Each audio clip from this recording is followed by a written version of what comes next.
아니 8월말 경선 버스라고 해서 조금 일찍 도착을 했는데 선발대가 먼저 떠나면 어떡합니까? 저한테도 시간을 주십시오. 제가 요 멘트가 나올 줄 알고 내가 김수민 평론가한테 질문한 거예요. 왜냐면 그 경선 일정은 8월 말에 이제 후보 등록 다 끝내는 거잖아요. 그리고 선관위도 8월 23일인가 출범을 하는 걸로 돼 있어요. 경선 준비위원회에서 미리 후보들을 모아가지고 하겠다. 이거 가능성은 별로 없겠지만 사실 이론적으로는 후보가 추가로 나타날 수도 있는 거거든요. 근데 그 전에 선발대로 출발하면 어떡하느냐. 이론적으로 막 내가 나가고 김수현 평론 나가고 막 이래 막. 그러니까 8월 말부터 시작하는 걸로 알고 있었는데 18일, 25일 이렇게 먼저 토론회 해버리면 어떡하냐. 이건 후보들은 그런 생각을 충분히 할 수 있고 경선준비위원회가 너무 권한이 큰 거 아니냐. 그렇게 볼 수 있는 거죠. 김태현의 정치쇼. 야당의 싸움 구경 좀 먼저 볼게요. 이제 뭐 저쪽 민주당의 그 명락대전 할 때 국민의힘 쪽은 무슨 뭐 스톤 대전. 그렇죠. 이준석과 윤석열. 투스톤 컬링합니까 스톤. 그러네. 투스톤 갈등이 있었는데 어제 그젠가요? 신지호 전 의원이 윤석열 캠프의 정무실장이잖아요. 라디오 방송에서 정확한 워딩은 당대표 결정이라고 해도 대통령이라고 할지라도 헌법과 법률에 근거하지 않으면 탄핵도 되고 그런 건 아니냐 이런 얘기 했었어요. 그래서 이제 이준석 대표가 가만히 있을 사람이 아니지. 페이스북을 통해서 저쪽에 본색이 드러났다.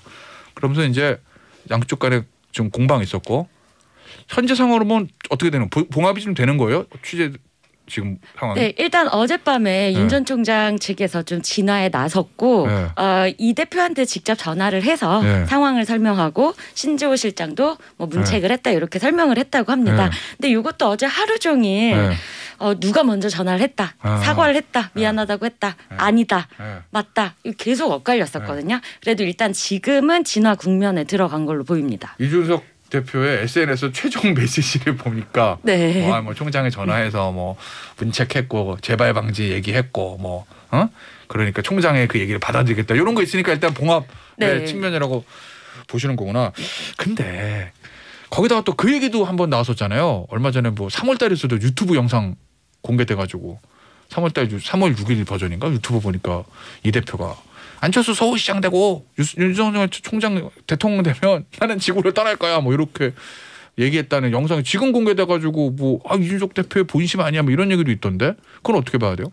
저는 이 정치권이 최대한 상대 말을 안 좋게 해석을 해가지고 때리는 문화가 계속 나오고 있다고 보거든요. 그러니까 이준석 대표도 그 피해자고 또 한편으로는 그걸 이해를 안 해주는 그러니까 신지호 실장 얘기도 이준석을 탄핵해버리겠다 이 얘기가 아니라 대통령도 탄핵당하는 세상인데 대표라고 무조건 뭐 그 말대로 할 수 있냐 이런 취지였고 신지호 실장이 얘기를 했을 때 그때 라디오에 출연하고 있었던 사람들이 증언을 했어요. 우리는 아무 별 그런 뜻으로 못 느꼈다. 신중국에서 그렇게 얘기했잖아요. 그래서 이게 해석의 여지가 열려있다 손치더라도 이럴 때는 조금 선의로 추정해 줄 필요가 있습니다. 특히 정치인이라면. 여기 뭐 악의로 추정해가지고 좋을 거 없거든요. 똑똑해 보이지 않습니다. 근데 마찬가지로 이준석 대표는 이번에 또 이 건은 피해자인데 아니 당연한 게 이준석 대표가 국민의힘 당원 아닙니까? 근데 국민의힘 당원이 아닌 사람이 서울시장과 대통령을 다 해버린다는 거는 지난 3월 버전. 이거를 상상을 해보면은 국민의힘은 해체되는 상황이에요. 이렇게 되면 정계 개편입니다 그냥. 근데 당원 입장에서는 그 사태가 좋을 리가 없겠죠. 그래서 이 대표도 윤석열 안철수를 배척하려고만 한 게 아니라 결국에 당으로 끌어들이려고 한 거 아니에요. 그걸 다 종합해서 보면은 당원 입장에서 할 수 있는 얘기고 유튜브 방송 특유의 분위기에서 좀 세게 얘기한 것이다라고 선의로 추정해 주는 게 맞다고 봅니다. 저는. 그러면 정치인 상대 발언의 선의 추정의 원칙, 선의 추정해야 되는 이 당위에 이준석 대표가 하나는 일종의 가해자성, 하나는 피해자성이라는 말씀이시네. 가해자라고는 제가 굳이 얘기하면 성격 피했습니다. 저는 피했습니다. 이 김태현 MC가 얘기한 겁니다. 가해자 성자 그런 측면 어쨌든. 자 그런데 이게 지금 이제 뭐 봉합이 되는지 안 되는지는 좀 봐야 되는데 오늘 김기현 원내대표 어젯밤인가요? 상주 그렇죠. 내려간다면서요? 네. 이제 이준석 대표가 여름휴가로 지금 지역에서 택시 운전 이제 수업 받고 있잖아요. 그래서 요 지금 사태가 더 폭발하지 않도록 김기현 원내대표가 직접 가서 이야기를 나눴다고 합니다. 이제 전해지는 얘기로는 경선 일정과 관련해서 소통을 해라. 갈등의 소지 커지는 거 좋지 않다. 이렇게 김 원내대표가 얘기를 했다고 하고요. 이준석 대표가 김 원내대표의 이야기는 굉장히 무겁게 받아들였을 겁니다.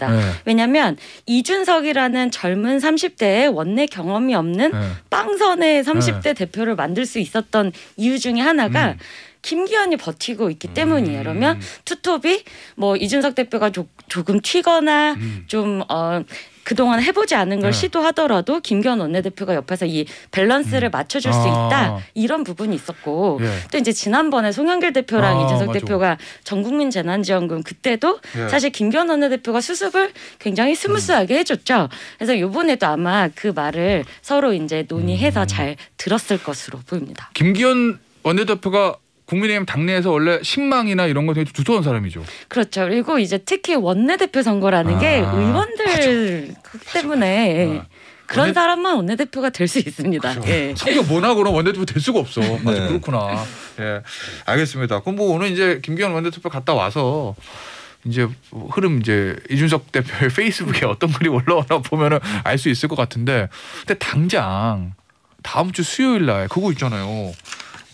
토론회? 예비후보 토론회 있어요. 18일하고 25 일주일에 한 번씩 있는 건데 이걸 하느냐 안 하느냐 요게 또 윤 총장 측하고 윤 전 총장하고 이 대표 간의 어떤 힘겨루기 요게 어떻게 되는지 볼 수 있는 하나의 단초 이벤트잖아요. 이거 어떻게 하는 게 맞아요? 하는 게 맞는 거야? 안 하는 게 맞는 거야? 일단 윤 전 총장 측의 속내는 이런 것일 것 같아요. 윤 전 총장뿐만 아니라 다른 후보도 마찬가지일 수 있는데 아니 8월 말 경선 버스라고 해서 조금 일찍 도착을 했는데 선발대가 먼저 떠나면 어떡합니까? 저한테도 시간을 주십시오. 제가 요 멘트가 나올 줄 알고 내가 김수민 평론가한테 질문한 거예요. 그러면 그 경선 일정은 8월 말에 이제 후보 등록 다 끝내는 거잖아요. 그리고 선관위도 8월 23일인가 출범을 하는 걸로 돼 있어요. 경선 준비위원회에서 미리 후보들을 모아가지고 하겠다. 이거 가능성은 별로 없겠지만 사실 이론적으로는 후보가 추가로 나타날 수도 있는 거거든요. 근데 그 전에 선발대로 출발하면 어떡하느냐. 이론적으로 막 내가 나가고 김수현 평론 나가고 막 이래 막. 그러니까 8월 말부터 시작하는 걸로 알고 있었는데 18일, 25일 이렇게 먼저 토론회 해버리면 어떡하냐. 이거는 후보들은 그런 생각을 충분히 할 수 있고 경선 준비위원회가 너무 권한이 큰 거 아니냐. 그렇게 볼 수 있는 거죠. 근데 지금 그죠? 김기현 원내대표를 비롯한 최고의 일부는 어느 정도 이거 다음 주 안 하는 걸로 가다가 잡았다 이런 일부 보도도 있는데 그거 맞아요? 일단 이게 지금 만약에 예정대로 토론회를 안 했는데 윤 전 총장이 끝내 불참해요. 그럼 양측 다 잃을 게 너무 많죠. 그리고 또 그렇다고 해서 윤 전 총장이 일방적으로 숙이고 이준석 대표의 스케줄에 맞게 들어와서 지금 문제는 윤 전 총장이나 최재형 전 감사원장 같은 경우는 내가 뭐 부동산 정책 공급을 뭐 얼마 하겠다가 아니라 내가 대체 왜 이 대선에 나왔고 임기도 다 끝내지 않고 왜 나왔는지가 더 설득하는 그런 시간이 필요한 건데 여기 나와서 전문가들한테 또 역시 아무것도 없었다거나 이렇게 준비한 듯 모습을 보여도 또 문제라서 요거는 양측 다 아주 고도의 정치력을 발휘해야 됩니다. 그래서 윤 전 총장도 이준석 대표나 최고위랑 잘 이야기를 해서 대의 명분도 확실하고 또 국민들 보기에도 소란스럽지 않게 이렇게 정리가 되도록 양측이 좀 논의를 해야 될 것 같습니다. 그게 이제 오늘은 이제 주말이 관건이겠네요. 네. 상주 회동에서 어떤 결과가 나올지. 근데 나 진짜 궁금한 거 있어요. 근본적인 왜 이렇게 투스톤 대전이 벌어지는 근본적인 원인이라고 해야 되나? 기류에 깔려 있는 흐름이라고 해야 되나? 뭐 때문에 이런 거예요? 단순히 뭐 예를 들면 뭐 무슨 뭐 기습 입당 패싱을 해서 아니면은 이준석 대표가 말이 좀 세고 상대를 자극해서 뭐 이렇게 표면적으로 드러난 것 때문에 그런 거예요? 아니면은 다른 게 있나? 구조적이에요. 윤 전 총장이 국민의힘 내부에서 대선 주자로 성장한 게 아니지 않습니까? 밖에서 지지율 굉장히 크게 갖고 있는 상태에서 들어와 버렸거든요. 그러면은 집은 국민의힘이란 집에 새로운 사람이 들어온 거긴 한데 그 사람 지분이 너무 큰 거예요. 그러면은 구조적으로 충돌이 일어날 수밖에 없죠. 일단은 이 세력 재편이라든가 이런 것들을 맞물려 가지고 윤석열계가 벌써부터 등장을 하고 있는 상황이잖아요. 그리고 국민의힘이라는 집 자체가 좀 허술했던 측면도 큽니다. 저는 그러니까 야권이라고 하는 집터는 넓어요. 집터는 넓다. 근데 국민의힘이라는 집은 과거에 이제 새누리당이라고 하는 영광을 누렸던 집이 한번 무너지고 새로 지은 집이라서 좀 허술하거든요. 그리고 이 집이 어디까지가 우리 집인지도 헷갈렸던 것이 현실입니다. 그러니까 윤 전 총장 입당하기 전에 마당에 서 있었는데 한쪽에서는 저 안 들어왔으니까 우리 식구 아니다 이러고 한쪽에서는 마당에 들어와 있으니까 우리 식구다. 근데 마당이 또 어디까지인지는 불분명하고 이러니까 이제 여러 가지로 혼돈의 질서 속에서 두 사람이 온 거죠. 윤석열, 이준석 두 사람이. 집터 마당 집하니까 쏙 들어오네. 송 기자는 어떻게 보세요? 그 근본적인 원인이나 이런 것. 일단 이거는 이제 누가 정권 교체에 그 시대의 주인이 누가 될 거냐의 그런 권력 싸움이죠. 이제 그 시대의 주인. 네, 이제 누구로 정권 교체를 하고 그 사람을 만든 세력의 주인이 누가 될 것이냐. 여기서 이제 양측에 다툼이 있는 거고 그리고 말씀하신 대로 약간 양측 다 허술해서 그렇습니다. 허술하다? 네. 그러니까 윤 전 총장은 어떻고? 윤 전 총장도 지지율이 1위이기는 한데 아주 걱정 없을 정도의 지지율은 아니에요. 예전에 뭐 박근혜 대제론, 문재인 대제론 이런 식의 건 아니라는 거죠. 아니고 닭다리도 양보해야 될 정도의 처지입니다. 제가 갑자기 생각난 게 있어요. 네. 김수민 평론가가 만약에 이거 만약에 진짜 윤석열 캠프 합류해서 대변인 하면 되게 재밌겠다. 대변인이 후보 말 똑같이 해 막. 도플갱어끼리 만나면 안 됩니다. 어떤 방송사에서는 저하고 윤 전 총장 대담을 추진하겠다. 뭐 이런 얘기도 있는데 잠깐. 이거는 저는 안 된다고 생각합니다. 여기서 제가 해볼게요. 어떻게. 큰일 납니다. 그래요? 네. 야, 그리고 얼마 전에 제가 방송국에서 아마도 안윤상 씨로 추정되는 분과 마주친 적이 있어요. 도망갔습니다 제가. 아직까지는 싸울 때가 아니다. 지난주에 제가 한번 크게 타격을 먹었거든요. 그렇지. 왜냐면 물론 반격을 하긴 했는데 그런 것처럼 안윤상만큼 피하고 싶은 사람이 저는 윤 전 총장입니다. 안윤상 씨랑 하면 윤석열 총장에서 이겨 1차전. 그거 내기고. 한국시에서 1차전 이기고 그다음 4차전 4개를 내리 지는 거야 그냥. 노진님. 대박 성대모사 진짜 대박입니다. 진짜 그분이 오신 줄요. 보라 켰어요 하셨는데 하시던 말씀을 저희가 중간에 끊었어요. 네, 그래서 이제 양측 다 윤 전 총장도 뭐 지지율이 아주 안전할 정도거나 아니면 이제 콘텐츠가 너무너무 완벽하지 않아요. 그리고 이준석 대표가 지금 이게 당이 국민의힘 지지율이 많이 올라오긴 했지만 여전히 정권 말임에도 불구하고 안전한 상황이 아니거든요. 그렇죠. 그러면은 양측이 보완을 해야 되는데 지금은 서로 이제 허술한 것만 보이니까 요 정도 누르면 내가 조금 더 올라갈 수 있구나 이런 생각이 조금 강한 것 같습니다. 그럼 이거 어떻게 해결해야 돼요 이거? 저는 정신 차려야 된다고 생각합니다. 왜냐면 해법이 왜냐면 지금 태평성대도 아니고 오늘 아침 조간 사설 제목들 제가 몇 개 보여드리면은 중앙 이준석의 목표는 정권 교체인가 자기 장사인가 경향 비전 경쟁 대신 대표 주자 갈등만 보이는 국민의힘 경선. 지금 선거 내리 지다가 4월에 한 번 이겼습니다. 그것도 국민의힘이 잘해서 아니거든요. 지금 이럴 때 아닌 것 같습니다. 그러네. 조언 한마디. 어떻게 해야 돼 이거? 글쎄요. 저는 민주당이 잘해야 된다고 생각합니다. 왜냐하면 민주당이 잘하면 아까 정신 차리라고 하셨는데 국민의힘도 정신 차리게 돼 있고요. 국민의힘이 잘하면 민주당도 정신 차리게 돼 있습니다. 그런 거구나. 정권 교체 여론이 좀 어쨌든 조금 나오니까 도끼자루 썩는지 모르고 그냥 그런다는 그런 의미시구나. 그러면은 민주당 잘하는지 안 하는지 보러 갈게요. 근데 주제가 이거네. 민주당 조국의 시간 다시 도래하나 이건데 일단 뭐 조국 전 장관의 부인의 정의정 교수 2심 재판이 있었는데 뭐 판결이 잘 됐다 만든 이건 저희가 얘기할 게 아니고 근데 제가 궁금한 건 일단 그 사모펀드에 관해서 예전 1심에 비해서 하나가 더 무죄가 나오긴 했는데 미공개 정보 이용 전체 5개 중에서 1심에서 기소된 거 5개 중에 1심에서 4개 유죄 나오고 2심에서 무죄가 하나 더 나와서 최종적으로 제가 3개 유죄 2개 무죄예요. 전부 무죄는 아니잖아요. 그렇죠. 근데 이낙연 전 대표가 당일날 그다음에 그 다음날 계속 방송 출연해서 사모펀드는 부탁합니다. 사모펀드는 전부 무죄입니다. 그렇게 얘기했잖아요. 사모펀드는 전부 무죄가 나왔습니다. 징역 4년씩이나 나올 일인가 싶습니다. 비슷하다. 우리 이제 싱크 튼 줄 알 거야.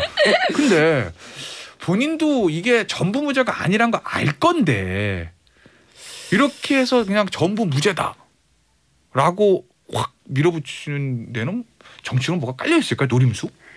이게 지지층에서 그 얘기가 계속 나왔었거든요. 네. 1심 재판 때도 네. 유죄하고 무죄가 섞여 있었어요. 그렇죠. 이번에도 마찬가지고 크게 달라진 거는 없는 그런 상황인데 글쎄요 누가 옆에서 잘못 얘기해 준 게 아닌가 싶은 그런 좀 걱정이 듭니다. 걱정이 듭니다. 이게 사실관계 자체가 이제 틀렸다라고 판정할 수밖에 없는 거잖아요. 그렇다면은 그 지지층의 감화를 받은 캠프의 누군가의 얘기를 듣고 그렇게 쓴 것은 아닌가. 이게 좀 위험한 현상이라고 봐요. 정치인이 본인이 판단을 해야 되는데 지금 다들 뭐 이거는 여야를 망라하고 나타나는 현상인데 지지층만 보고 정치를 하는 거 심지어는 그냥 보는 정도가 아니라 그쪽 말만 듣고 정치를 하는 거 이게 이번에도 드러난 게 아닌가 싶습니다. 혹시 이낙연 대표 측에서 이 문제에 대해서 취재 본 적 있으세요? 그날 페북 메시지가 처음에 모두 무죄로 올라왔다가 이제 바로 수정이 됐었죠. 그래가지고 보고 이게 단순 실수인지 의도한 것인지 저희도 좀 알아봤었는데 이제 올린 거는 실수였던 거는 맞고요. 그런데 이제 이게 가혹하다 맞지 않다라는 그 의중은 확실합니다. 그렇죠. 예. 그리고 지금은 이제 이게 민주당의 문제가 조국의 강을 건너려고 하다가 또 당내 선거가 있으면 또 강을 못 건넙니다. 왜냐하면 지금은 당내 당원들의 마음에 드는 사람으로 보여져야 하기 때문에 이제 이 부분에 문제가 있습니다. 조 전 장관은 여기에 대해서 저는 뗏목입니다.